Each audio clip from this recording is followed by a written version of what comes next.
My best friend smiled at me and said, "You like kids, right? Help get rid of one for me." What do you mean get rid of one? I gasped. My best friend Audrey waved her hand around dismissively.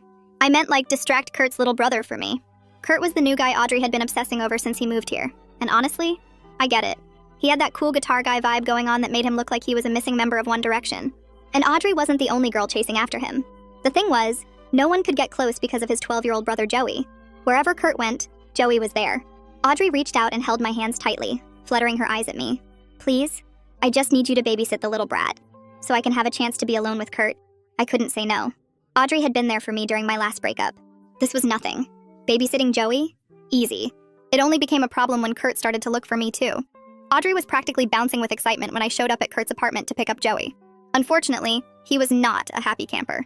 He pouted the entire ride on the way to the arcade, and when we arrived, all he'd say was, "I want my brother back." But I wasn't ready to give up on him. I held up my Dave & Buster's card and grinned. "All right, if you can beat me in any game, we'll go home." Suddenly, he was alive, putting his full effort into each game. But what he didn't know was that I basically grew up in the arcade. "No way," he gasped after handing him another defeat in Guitar Hero. I patted his back. "Sorry, kid. You'll need another 10 years before you can beat me." He smiled at me, finally warming up. "I like you. People only play with me because they like my brother. Even the kids at school think I'm annoying." I paused. "Joey, you're not annoying," I told him. "No, it's okay. I like that you're at least honest. Audrey doesn't even pretend to like me. She just stares at Kurt and acts like I'm not around," he said in a calm voice. My heart broke for him. I bent down and looked him in the eye. "You're a cool little dude.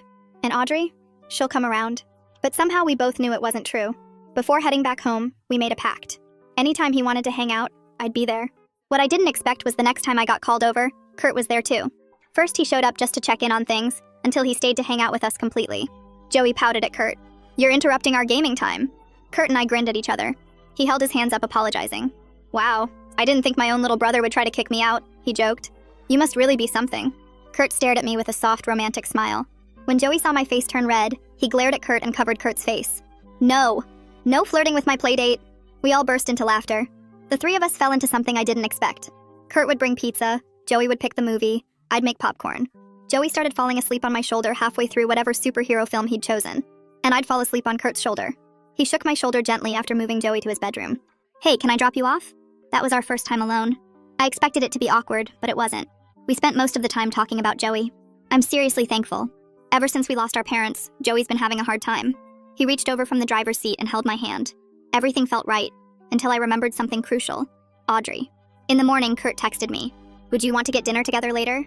Without Joey for once. Like, just us?